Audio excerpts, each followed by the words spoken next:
Assalamualaikum warahmatullahi wabarakatuh.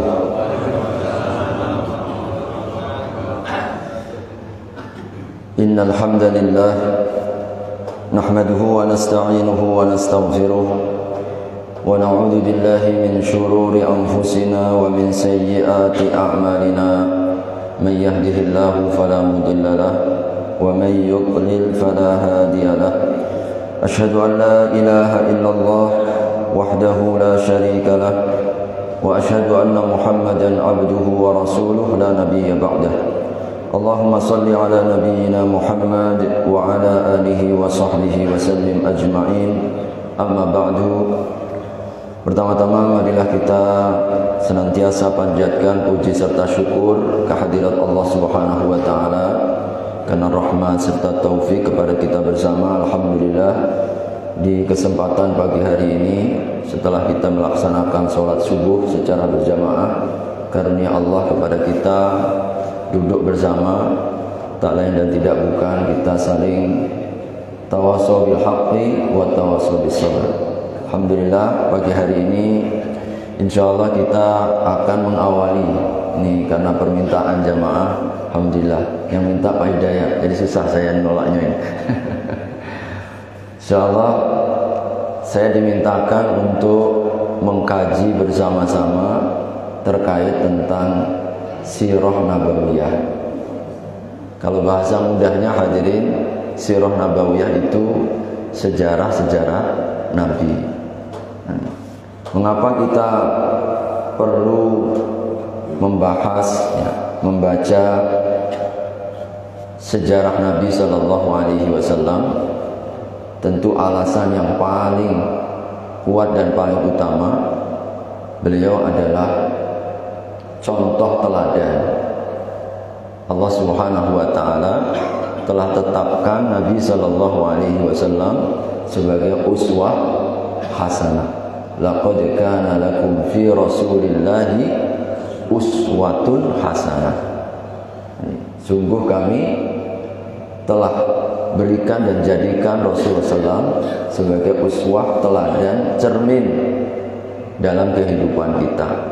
Maka tidak mungkin hadirin kita ini akan dapat mencontoh kalau kita tidak kenal. Bagaimana mungkin kita akan kenal kalau kita tidak mengkajinya, mengkaji sirahnya, perjalanan hidupnya. Karena Nabi Sallallahu Alaihi Wasallam telah ditakdirkan oleh Allah untuk apa? Semuanya, kata-kata beliau, perbuatan beliau, diamnya beliau, sampai pun marahnya Nabi, seluruhnya adalah syariat. Karena Nabi tidak akan pernah berbuat, berkata kecuali sesuai dengan wahyu. Wa ma yantiqu 'anil hawa in huwa illa wahyu yuha. Nabi tidak berkata-kata. Allah Subhanahu wa taala jaga. Seluruh akhlaknya adalah petunjuk. Wa innaka la'ala khuluqin azim. Engkau itu berada di atas akhlak, perilaku, perbuatan yang sangat agung. Hadirin, kalau kita ini mau sukses, maka cara yang paling efektif, paling cepat itu contoh orang yang sudah sukses. Kalau orang yang sudah hidup ini, hadirin, kita ini apalagi tidak ada jaminan, tidak ada garansi dari Allah kalau kita ini sukses atau tidak. Tapi Rasulullah SAW sudah mendapatkan jaminan Allah. Beliau adalah uswah bagi kita. Beliau memiliki akhlak yang sangat agung. Bayangkan Allah yang langsung memuji, wa innaka la'ala khuluqin azim. Betul-betul Nabi ini yang memiliki akhlak yang agung. Karenanya hadirin rahimakumullah, ini menjadi salah satu tujuan. Hal yang lain juga Allah Subhanahu wa taala jadikan Nabi ini penjabar, penjelas, yang beliau Sallallahu Alaihi Wasallam menjelaskan yang kita sulitnya. Dalam Al-Quran itu hadirin banyak perkara-perkara yang sifatnya global, sifatnya umum, mutlak. Maka ini kan perlu pembatasan. Dan Al-Quran misalkan wasariqu wasariqatu faqta'u aydiyahuma, laki-laki yang mencuri, perempuan yang mencuri, potonglah tangan mereka. Nah, gimana kita mau dapat berapa yang harus kita potong? Nabi lah yang menjelaskan. Nabi yang menjelaskan, oh ternyata dipotong sampai di pergelangan tangan, ya kan? Dalam Al-Quran itu global semua. Wa aqimus shalah, tegakkan sholat. Rinciannya nggak ada. Rinciannya sallu kama ra'aitumuni usolli, kan begitu. Wudu global. Wa idza qumtum ila sholati faghsilu wujuhakum, global saja, mencakup rukun-rukun. Tapi Nabi yang kemudian merincikan. Karenanya di dalam surat An-Nahl ya, ayat 44, Allah Subhanahu wa taala menegaskan wa anzalna ilaika dzikra litubayyina linnasi ma nuzzila ilaihim. Wa anzalna ilaika dzikra, kami turunkan kepadamu Al-Quran itu agar engkau menjelaskan. Nah, kita ini perlu penjelasan. Kita memerlukan sebuah penjabaran. Nah, sirah nabawiyah, sejarah Nabi itu yang kemudian menjelaskan berbagai macam hal di dalam kehidupan kita ini. Alasan yang lain hadirin, yang ketiga, karena Rasul ini sayyidu waladi bani Adam, sayyidul bashar, bukan saja manusia, asyrafil anbiya'i wal mursalin. Itu Nabi. Beliau ini adalah sosok manusia yang agung, pemimpin penghulunya seluruh anak Adam. Maka kalau Allah Subhanahu wa ta'ala telah memilihnya, kita ini kalau menapaki jalannya, mengikuti petunjuknya, pasti selamat ya. Nabi SAW yang sudah mendapatkan jaminan. Kemudian hadirin rahimakumullah, kita pun belajar sirah nabawiyah ini untuk menanamkan rasa cinta, mengagungkan, memuliakan, kita meninggikan derajatnya, mahabbah, cinta. Ini yang sesuatu yang sangat luar biasa. Hadirin, sampai Allah Subhanahu wa ta'ala kaitkan, kalau betul-betul kita itu mencintai Allah, maka mengikuti Nabi. Nah, orang itu hadirin, rata-rata kita ini akan mengikuti, mencintai kalau kita ini kenal. Tak kenal maka tak sayang, kata orang begitu kan. Kalau kita ini tidak kenal dengan seseorang, bagaimana kita akan simpati, bagaimana kita akan mengikuti. Fitrah kita ini hadirin, kalau kita tidak mengenal, ya kita sambil lalu saja, tidak ada getaran dalam hati. Coba hadirin kalau kita dengan istri kita, pasangan kita, ya, dengan anak-anak kita, karena kita kenal betul ya, kita itu sayang. Begitulah ya kita dengan Nabi Sallallahu Alaihi Wasallam, mengenal Nabi melalui sirahnya. Insya Allah kita akan mengetahui bagaimana cintanya Nabi kepada kita, bagaimana perjuangan Nabi dengan kita, bagaimana pengorbanannya Nabi kepada kita. Nabi Sallallahu Alaihi Wasallam seluruhnya untuk umatnya. Maka orang yang kenal Nabi pasti akan cinta. Karenanya kita itu perlu kenal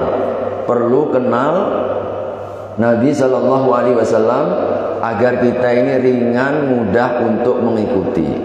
Dalam surat Al-Imran ayat yang ke-31, Allah ingatkan, qul in kuntum tuhibbunallaha fattabi'uni. Kalau kalian cinta kepada Allah, ikuti aku. Kenapa ada rasa berat hadirin? Karena kita ini tidak kenal Nabi. Kenapa bahkan ada sebagian yang mencela, mencaci, menghina, merendahkan Nabi karena nggak kenal siapa Nabi. Ya, rata-rata itu. Ketika mereka kenal, terkejut mereka. Oh, ternyata Nabi itu sangat kasihnya kepada kita. Bayangkan di penutup-penutup surat At-Taubah ya, kita hafal semua itu ayatnya. Jadi, laqad ja'akum rasulun min anfusikum azizun alaihi ma anittum harisun alaikum bil mu'minina raufur rahim. Allah gambarkan dalam satu ayat saja bagaimana Nabi terhadap kita. Telah datang kepada kalian seorang utusan dari diri kalian. Sifat utusan itu apa? Azizun alaihi ma anittum, terasa berat terhadap kesusahan kita. Nabi itu sedihnya apa yang membuat berat kita. Maka Nabi itu kalau hadirin kita dah terasa berat langsung diringankan. Nabi tidak ingin kita itu berat. Beliau sampai waktu Ramadan itu 3 hari 3 malam ya Nabi keluar untuk sholat malam tarawih bahasa kita sekarang. Sholat malam hari pertama beliau kemudian, tapi dalam sirahnya itu bukan hari pertama, malam yang ke-23 malam yang pertama beliau keluar. Adalah sahabat yang kemudian turut sholat. Malam berikutnya beliau tidak keluar. Malam berikutnya malam 25 beliau keluar lagi. Jamaah semakin banyak. Di malam 23 Nabi sampai 1/3 malam, jam 10 sampai jam 10. Lalu kemudian beliau malam yang ke-25 keluar lagi. 24 beliau nggak keluar. 25 banyak lagi, lebih banyak lagi, sampai kemudian separuh malam beliau tarawih. Nah, tarawihnya separuh malam. Malam 26 beliau tidak keluar. Malam 27 luber itu masih. Nabi tarawihnya sampai menjelang hampir waktu sahur. Kata sahabat Anas, hampir aku ini tidak menemukan waktu sahur. Lalu setelah itu para sahabat semakin banyak menunggu. Lalu setelah Nabi Shallallahu Alaihi Wasallam esok harinya, ya Rasulullah, kami sahabatmu ini sudah menunggumu sampai waktu pagi, kenapa engkau tidak keluar? Apa jawaban Nabi? Aku takut kalau nanti diwajibkan lalu kalian terasa berat. Nah, itulah Nabi. Nabi itu kalau sedang memberatkan umatnya, jangan. Bayangkan hadirin, sholat 5 waktu kita hari ini kan kasih Nabi kepada kita. Dari 50 rakaat 50 rakaat kan, minta izin, ringan-ringan, sampai 9 kali bolak-balik di hadapan Allah demi kita umatnya, ya kan, hingga menjadi 5. Itulah sayangnya Nabi SAW. Yang mengenal Nabi pasti akan cinta. Kenapa dia nggak cinta? Karena belum kenal Nabi. Maka ini penting bagi kita bersama. Hadirin, sirah nabawiyah ini para ulama, ya, kata sahabat Umar bin Khattab dulu, bukan sahabat Umar bin Khattab ya, disebutkan, dikatakan bahwasanya belajar dulu kami belajar maghazi sejarah Nabi itu sama seperti kami belajar Quran.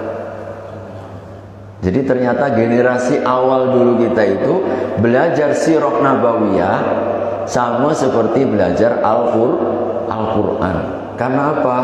Pentingnya agar kita ini mengetahui, Bapak Ibu sekalian jamaah, dalam sirah nabawiyah nanti kita akan banyak mengenal, oh sebab turunnya ayat itu kenapa. Kita akan lebih mengetahui bagaimana ayat Al-Quran itu turun ketika misalkan perang Badar, apa ayat-ayat yang turun. Ketika perang Uhud, ada ayat-ayat yang turun. Ketika momen-momen tertentu, ayat-ayat turun. Nabi ketika hijrah, ayat turun. Semuanya bimbingan. Maka mengenal sirah nabawiyah, kita akan melihat, oh ternyata latar belakangnya seperti ini. Surat ini turun, idza jaa nasrullah, bagaimana turunnya, dan seterusnya. Wadduha wallaili idza saja. Apa itu latar belakang dari turunnya, sebab-sebab turunnya ayat-ayat itu. Maka hadirin, ini pentingnya bagi kita untuk apa? Kita dapat mencintai Nabi, kita dapat mengikuti Nabi. Jadi, dan bahkan kita akan banyak sekali belajar sirah nabawiyah ini, akan kenal hukum. Kita pun akan mengenal apa? Mengenal akhlak Nabi Sallallahu Alaihi Wasallam.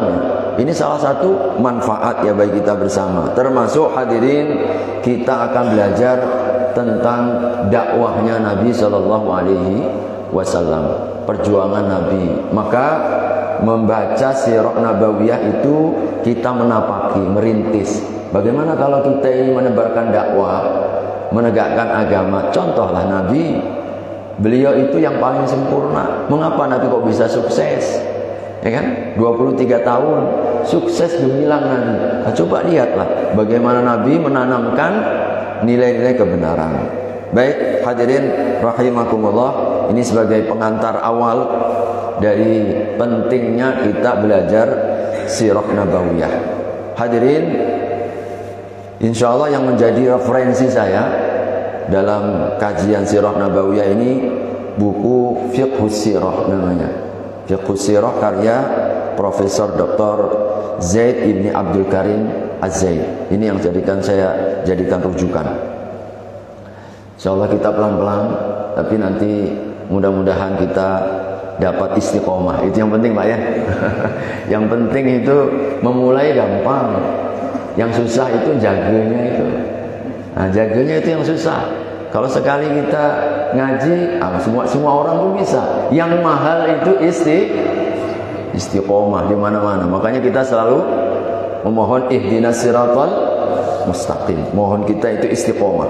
Hadirin, para ulama ahli sirah nabawiyah, mereka meneliti dan mengambil hikmah bahwa pilihan Allah mengutus utusan di Jazirah Arab itu bukan tanpa hikmah. Ada sebabnya, ada hikmah di balik. Hadirin rahimakumullah, pada masanya salah satu di antara yang pelajarannya bahwa Jazirah Arab ini termasuk wilayah bebas. Wilayah apa? Bebas. Jazirah Arab pada waktu itu tidak berada di bawah kekuasaan, tidak kekuasaan Romawi, juga bukan kekuasaan Persia. Dulu itu ada dua negara utama, ada dua negara adik kuasa, macam Amerika lah sekarang begitu ya. Nah, namanya Romawiya dan Persia. Nah, Jazirah Arab ini termasuk wilayah bebas, tidak dikuasai oleh siapapun. Maka ini adalah sebuah hikmah. Hadirin, kalau dikuasai mungkin akan ada tekanan. Tapi Jazirah Arab dipilih oleh Allah karena ternyata salah satu hikmahnya tidak dikuasai oleh siapapun, sehingga tidak ada pengaruh-pengaruh lain.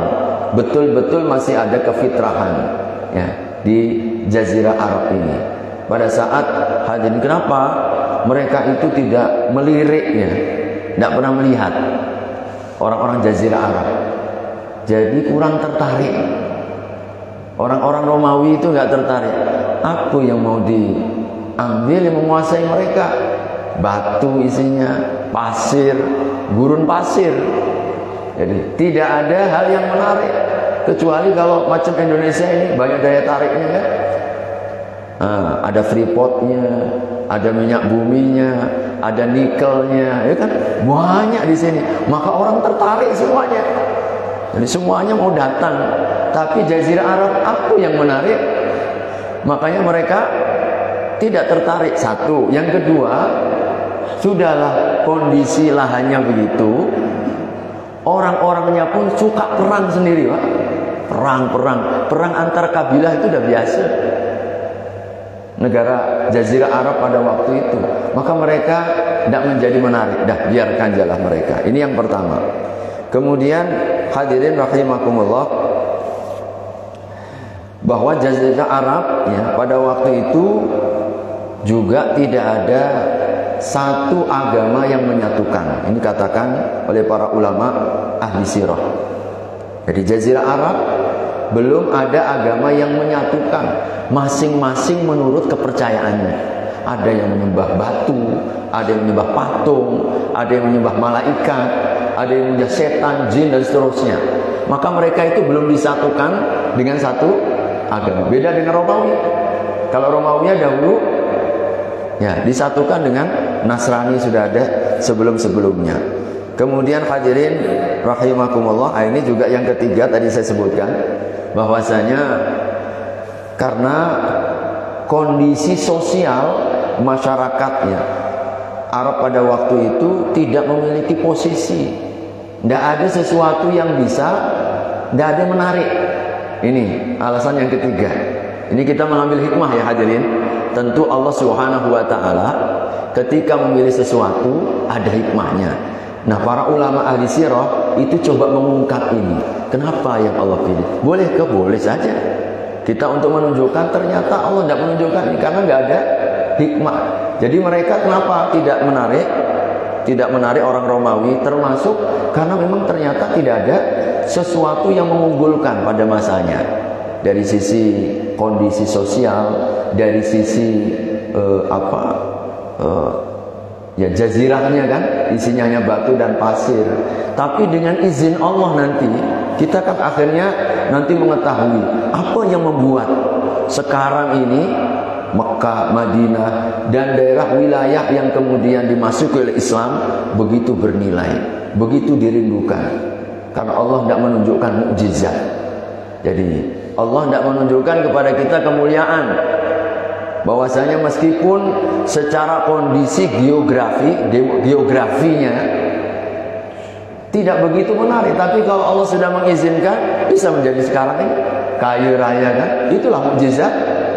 Negara batu, negara pasir, lalu Allah Subhanahu wa taala berikan kemuliaan bahkan karena Islam. Allah Subhanahu wa taala untuk menunjukkan bahwasanya Islam yang kemudian memuliakan mereka. Yang keempat, hadirin para ulama juga mereka menegaskan bahwasanya innal Arab, jadi pada waktu itu orang-orang Arab itu jauh dari peradaban.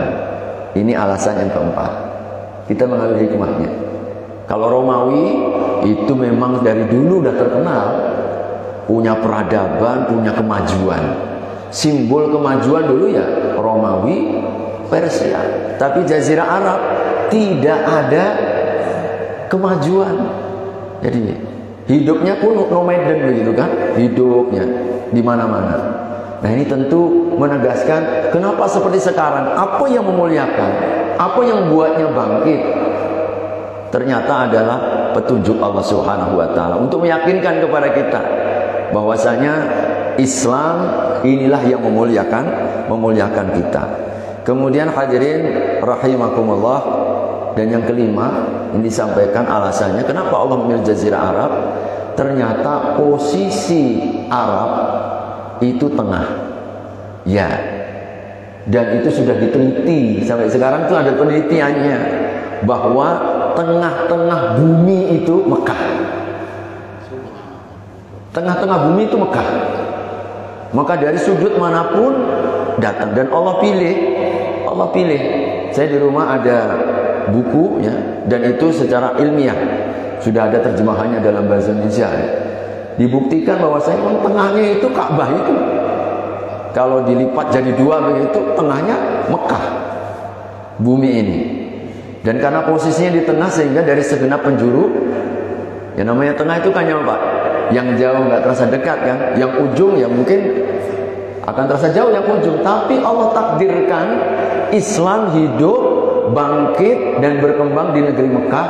Ternyata pilihan ini bukan sekedar pilihan, karena Mekah ini tengahnya bumi, tengahnya dunia ini.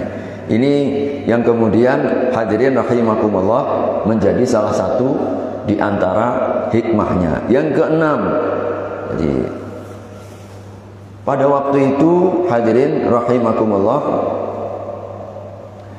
di Jazirah Arab ini dimuliakan oleh Allah dengan apa?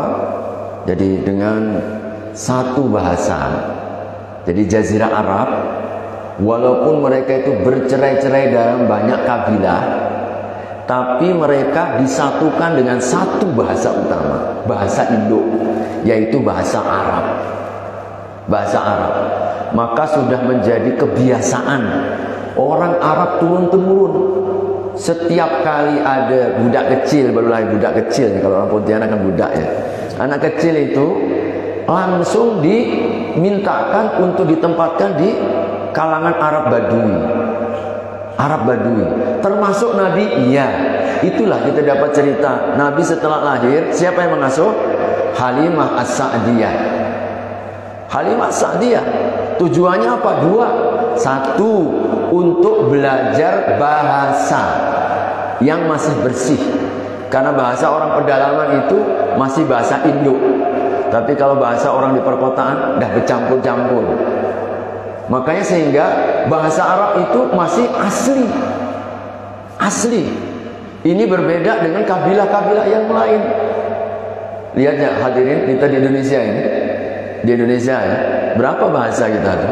Oh, macam-macam. Orang Padang ngomong, orang nggak paham kita, orang Batak ngomong ya. Kalau bukan bahasa Indonesia ya. Jadi dulu itu enggak, kalau Jazirah Arab disatukan dengan bahasa. Berapa ratus bahasa mungkin dalam satu tempat, satu wilayah, satu negara. Karena apa? Tradisi ini. Sehingga ini salah satu di antara hikmah yang para ulama ahli sirah, mereka minimalnya 6 ini ya. Alasan kenapa Jazirah Arab dipilih sebagai tempat risalah, tempat turunnya wahyu. Pertama tadi apa hadirin? Arab ini daerah bebas, tidak dikuasai. Yang kedua, tidak ada agama yang menyatukan seperti negara yang lain. Yang keempat, bahwasanya kondisi suasana sosialnya ini bercerai-cerai. Orang yang pada waktu itu orang nggak menganggap, nggak melirik. Kenapa orang Romawi nggak melirik? Karena memang kondisi sosialnya ini nggak menjanjikan. Yang keempat adalah di mana Jazirah Arab ini tidak ada kemajuan, belum ada seperti di Romawi dan Persia. Yang kelima, Jazirah Arab posisinya berada di mana? Di tengah dunia. Dan yang keenam, masih menyatu dengan satu bahasa Indo, yaitu Arab.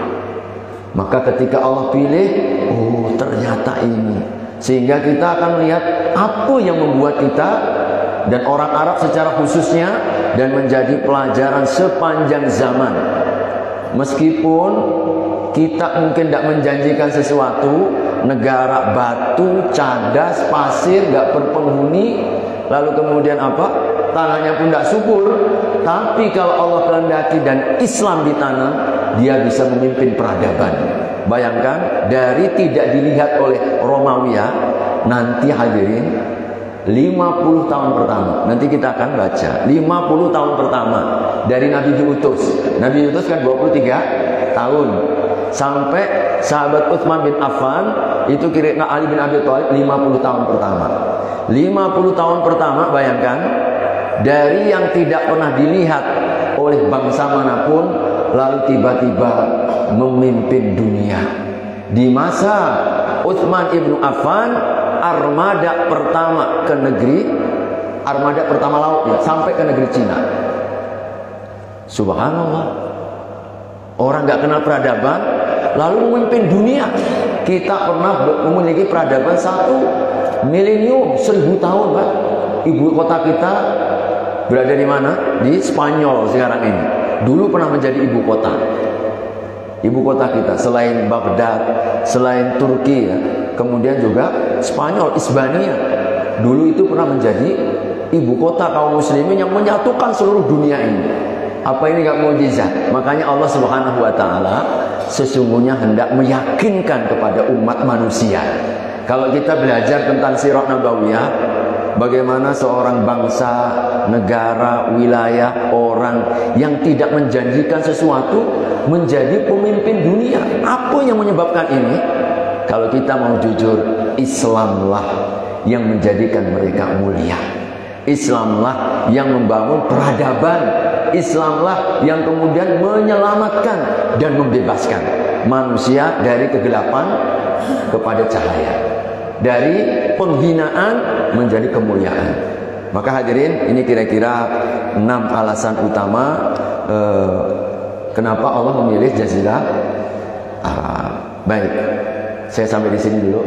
Nah, ini pembuka dulu ya, Jazirah. Nanti kita pelan-pelan hadirin rahimakumullah. Jadi kita akan mengetahui di balik sirah.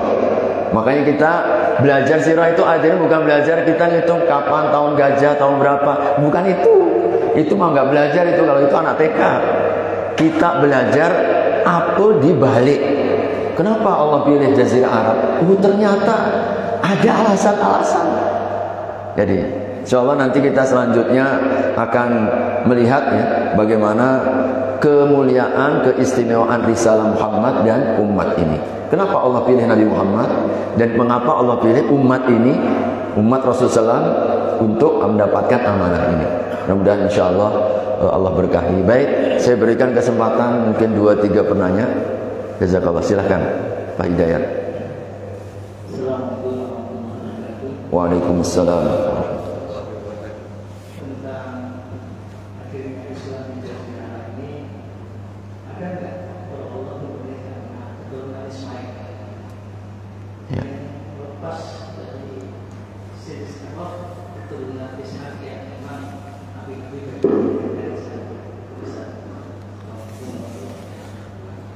Waalaikumsalam warahmatullahi wabarakatuh. Ya. Nabi Shallallahu Alaihi Wasallam dipilih ya oleh Allah Subhanahu Wa Taala tentu juga bukan tanpa alasan. Beliau Shallallahu Alaihi Wasallam jalur keturunannya itu jelas, ya, jalur keturunannya. Maka tidak ada satupun, maka yang paling jelas Nabi SAW dan membanggakan itu jalurnya jelas. Seluruh jalur keturunan Nabi tidak ada satupun karena faktor perzinaan. Padahal dulu perzinaan itu biasa saja. Tapi Nabi SAW jadi susur keturunannya, jalur keturunannya, silsilahnya itu dari orang baik pada orang baik. Makanya dalam satu riwayat hadis Nabi SAW sebutkan bahwasanya Allah Subhanahu Wa Taala memilih dari seluruh umat manusia. Ini para anbiya, kan begitu kan? Dari seluruh para anbiya Allah pilih kemudian hamba-hambanya ulul azmi dan seterusnya. Dari ulul azmi dipilih oleh Nabi SAW. Allah Subhanahu Wa Taala pilih orang Arab seluruhnya, dipilihnya namanya Bani Hashim. Bani Hashim, anak keturunannya Hashim. Lalu dari Bani Hashim dipilih Quraisy. Quraisy, yaitu kabilah Quraisy. Bani Hashim itu banyak kabilah. Lalu dari Bani Hashim ini dipilih Quraisy. Quraisy ini adalah yang paling disegani, yang paling mulia, jalur keturunan Quraisy. Dan dari Quraisy Allah istimewakan Rasulullah Muhammad SAW. Sehingga aku ini adalah pilihan dari pilihan. Dan jalur beliau jelas ya, sampai kepada Nabiullah Ismail, sampai kepada Nabiullah Ibrahim alaihissalam. Maka beliau itu adalah keturunan dari jalur Nabi Ismail. Maka hadirin rahimakumullah, perkara seperti ini juga menjadi sunnatullah. Jadi sunnatullah, kalau dari keluarga baik, insya Allah mudah-mudahan akan turun-temurun anak-anak yang baik, anak-anak yang soleh. Jadi kalau kita ingin dimuliakan, maka kita yang pertama kali bangun komitmen dalam diri kita dan keluarga kita, ya, dan keluarga kita. Hadirin, keluarga ini sangat-sangat penting. Maka mengapa kemudian keturunan dari Nabi Ibrahim seluruhnya jadikan para anbiya? Karena memang orang tuanya itu orang tua yang soleh, orang tuanya orang yang baik-baik.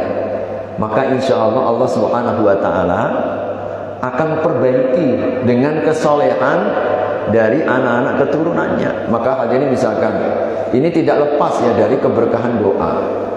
Ketika Nabi Ibrahim sesaat setelah membangun Ka'bah, maka beliau kemudian doa, ya kan? Doa selesai membangun Ka'bah. Wa idh yarfa'u Ibrahimul qawa'ida minal baiti wa Ismail Rabbana taqabbal minna innaka antas sami'ul alim Rabbana waj'alna muslimaini laka wa min dhurriyyatina ummatan muslimatan lak wa arina manasikana wa tub alaina innaka antat tawwabur rahim Rabbana wab'ath fihim rasulan minhum yatlu alaihim ayatika wa yu'allimuhum kitaba wal hikmata wa yuzakkihim innaka antal azizul hakim.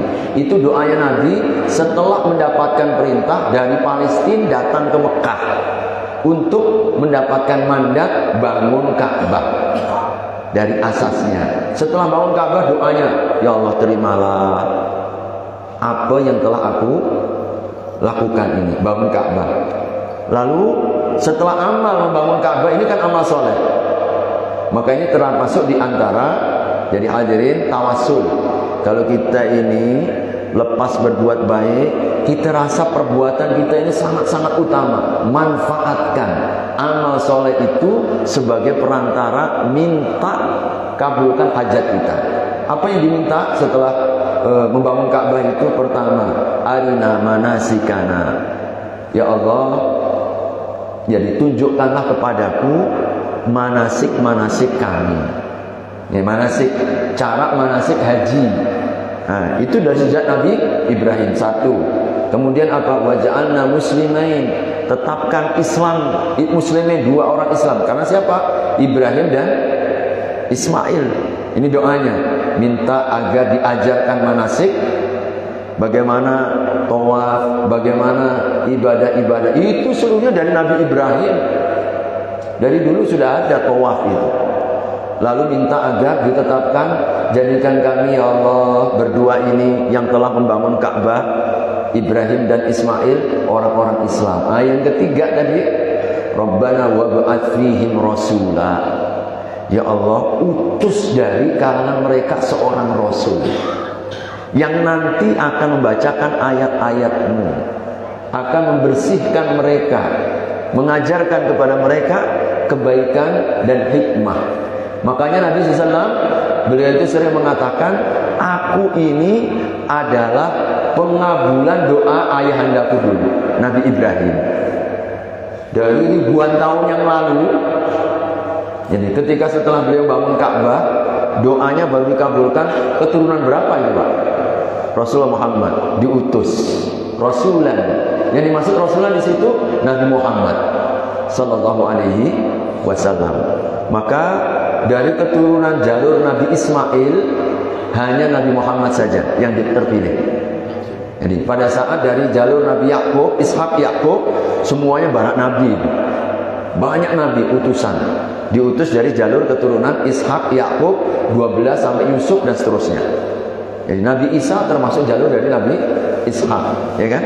Rasulullah Muhammad dari kalangan Ismail. Maka insya Allah ini juga termasuk di antara rahasia bahwa kebaikan seorang anak, kebaikan keturunan selalu berawal dari komitmen orang tua, komitmen menjaga kesolehan lingkungan. Maka insya Allah nanti akan terbentuk, ya, akan terbentuk. Kita kalau belajar hadirin Ali Imran ya, surat yang ketiga itu, nanti kita akan belajar bagaimana pola pendidikan sampai muncul Nabi siapa? Maryam. Itu dari keluarga Imran. Jadi banyak metode pendidikan diajarkan di surat Ali Imran. Bagaimana melahirkan seorang anak yang soleh dan solihah.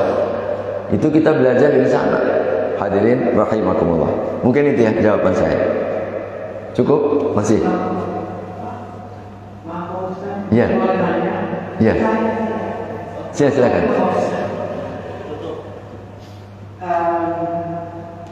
Saya mau bertanya, Pak Ustaz, saya dapat referensi ini dari Habib Umar bin Hafiz. Baik. Tapi saya tidak tahu siapa beliau. Baik. Ada yang mengatakan bahwa karena punya amalan sholawat, malaikat munkar dan nakir tidak akan mendatangi kita saat kita meninggal karena dirinya bersalawat. Terima kasih. Assalamualaikum warahmatullahi wabarakatuh. Waalaikumsalam warahmatullahi wabarakatuh. Baik, keutamaan sholawat jelas ya. sangat-sangat kuat dianjurkan kita untuk memperbanyak sholawat. Bagaimana kita tidak bersolawat kepada Nabi sedang Allah dan malaikatnya bersolawat? Innallaha wa malaikatahu yusalluna ala nabi. Maka Nabi SAW juga menegaskan bahwa yang paling dekat denganku diantaranya yang banyak membaca sholawat, terutama di hari Jumat. Karena setiap sholawat yang kita lakukan, yang kita ucapkan, maka dibalas oleh Allah 10 kali lipat. Man shalla alaihi salatan sallallahu alaihi asyra. Kalau kita ini berselawat 1 kali, maka 10 kali Allah Subhanahu wa taala akan menselawatkan kita. Ibnu Abil Aufa namanya, Ibnu Abil Aufa. Pernah kemudian datang kepada Nabi. Sebelum saya memberikan jawabannya, saya sampaikan dasar-dasar yang kuat dulu. Ibnu Abil Aufa pernah datang kepada Nabi SAW, ya Rasulullah, aku menjadikan sholawat kepadamu 1/4 dari doaku, maka itu baik. Tapi kalau engkau tambah, maka akan jauh lebih baik lagi. Kalau begitu ya Rasulullah, aku akan menjadikan daripada sholawatku, aku jadikan kalau begitu, aku berikan 2/3 dari doaku khusus berselawat kepadamu. Wahai Ibnu Abil Aufa, insya Allah kalau engkau itu lebih baik, tapi kalau engkau tambah lebih baik lagi. Maka ya Rasulullah, aku akan jadikan sholawatku seluruhnya hanyalah doa. Jadi doaku hanya berselawat, selawat saja. Seluruhnya hanya berselawat. Maka apa kata Nabi? Kalau itu kau lakukan, Allah akan ampunkan dosamu dan Allah akan tunaikan semua hajatmu. Jadi memperbanyak sholawat ini insya Allah menggugurkan dosa. Yang kedua, kita akan menyampaikan hajat. Karena sering kalau kita merasa sulit, kita ini ada sesuatu yang berat, sesuatu yang menyusahkan kita, perbanyak sholawat, Allah akan selesaikan. Insya Allah salah satu hikmahnya berdasarkan hadis ini. Dan Nabi SAW ketika kita berselawat disebut nama kita, Pak. Makanya Nabi ketika menyampaikan itu, tidaklah sholawat kalian kepadaku kecuali akan disampaikan kepada sholawatmu kecuali akan disampaikan kepadaku. Para sahabat kemudian mengatakan, ya Rasulullah, bagaimana disampaikan kepadamu sedang engkau telah menjadi tanah? Maka Nabi mengatakan, sungguh Allah haramkan tanah untuk memakan jasad para anbiya. Itu jawaban Nabi. Tapi yakin ketika kita berselawat Allahumma sholli wa sallim ala Muhammad, misalkan nama kita disebut di depan Nabi, si fulan telah berselawat kepadamu, si fulana berselawat kepadamu, maka insya Allah kalau kita memperbanyak selawat, kita akan dikenal oleh Nabi Shallallahu Alaihi Wasallam. Ini hikmahnya. Adapun apa yang tadi sampaikan, meskipun tidak mengurangi rasa hormatnya, Habib Umar, beliau adalah salah satu di antara ulama di Syam, di Yaman ya. Jadi Habib Umar yang termasuk di antara ulama Yaman yang cukup terkenal, terutama di kalangan habaib, tanpa mengurangi rasa hormat dan kemuliaan beliau, perlu ada penjabaran, perlu ada penjelasan. Kita katakan kalau memang ada dasarnya, kita katakan ada dasarnya.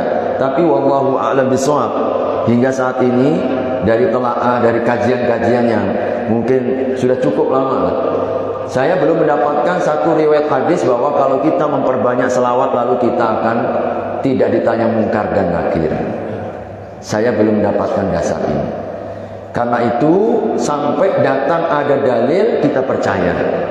Kalau bertentangan dengan dalil yang lebih tinggi, jelas tidak ada satupun di antara kita kecuali akan ditanya. Ya, sebab itu hadis Nabi dalam kalau kita belajar tentang bab ruhnya, itu sahabat Anas meriwayatkan, ketika kita datang, ketika kita meninggal, maka dicabut nyawa kita, lalu disiapkan oleh Allah Subhanahu wa taala malaikat daripada surga yang membawa kafan dari surga. Kalau memang itu ruhnya orang baik, langsung dikeluarkan sewangi minyak kasturi. Begitu wanginya, dibawa sampai ke langit. Ketika sampai di langit pertama, dibukakan pintu langit, lalu kemudian terus dinaikkan. Tidaklah setiap kali, setiap langit ke langit, malaikat bertanya, ruh siapa ini, ruh siapa ini, sampai di hadapan Allah ruh kita dibawa. Ruh kita dibawa. Lalu kemudian Allah berfirman, tetapkan hambaku ini di illiyin, tempat tertentu. Wallahu a'lam bishawab. Hakikatnya seperti apa, tapi Nabi sebutkan tempatnya di illiyin, tempat orang-orang roh orang yang beriman yang baik-baik. Adapun kalau rohnya orang yang jahat, maka malaikat akan mencabutnya dengan sangat keras. Lalu kemudian setiap kali naik ke atas ditutup itu pintu langit, tidak sampai, lalu kemudian dicampakkan. Ketika kita berada di alam kubur, dimasukkan ke dalam kubur, maka datanglah dua orang malaikat. Itulah Munkar dan Nakir yang bertanya. Makanya hadirin rahimakumullah, di dalam ayat surat Ar-Ra'd ya, kita dapatkan yutsabbitullahu alladziina aamanu bil qawli tsabit. Allah itu akan meneguhkan hamba-hamba orang yang beriman dengan kalimat yang teguh. Apa itu la ilaha illallah maksudnya? Di dalam ayat itu Allah itu akan meneguhkan dengan kalimat keteguhan. Kita akan mendapatkan tafsirnya di situ, yaitu diteguhkannya dengan kalimat keteguhan itu pertama saat kita sakaratul maut. Saat sakaratul maut masih ketika di dunia. Lalu kemudian diteguhkan kalimat kita saat kita mendapatkan pertanyaan Munkar dan Nakir. Itu dalam tafsirnya juga disebutkan keteguhan. Jadi maka hadirin, insya Allah apa yang tadi ditanyakan, saya belum mendapatkan sebuah dalil sehingga meskipun banyak berselawat tidak kemudian serta-merta bebas dari pertanyaan. Tapi insya Allah kalau orang memperbanyak sholawat, dimudahkan semua urusannya, termasuk urusan ketika ditanya oleh Munkar dan Nakir. Insya Allah. Jadi insya Allah, ya, insya Allah, ya. Jadi bukan kemudian tidak ditanya, tapi dimudahkan oleh Allah karena banyak berselawat. Karena ternyata amalan sholawat itu termasuk amalan yang utama dan istimewa. Begitu Bu ya. Wallahu a'lam bishawab. Baik, cukup saya kira, biar nggak terlalu lama, kita maksimal jam 6. Mudah-mudahan insyaallah ada nilai manfaatnya apa yang kita bahas menjadi ilmu yang bermanfaat, dan Allah jaga istiqomah kita selalu untuk membahas kembali sirah nabawiyah. Baik, mari kita tutup dan sempurnakan kajian kita dengan membaca doa kafaratul majlis. Subhanakallahumma wa bihamdika asyhadu an la ilaha illa anta astaghfiruka wa atubu ilaik. Wabillahi taufiq wal hidayah. Wassalamualaikum warahmatullahi wabarakatuh.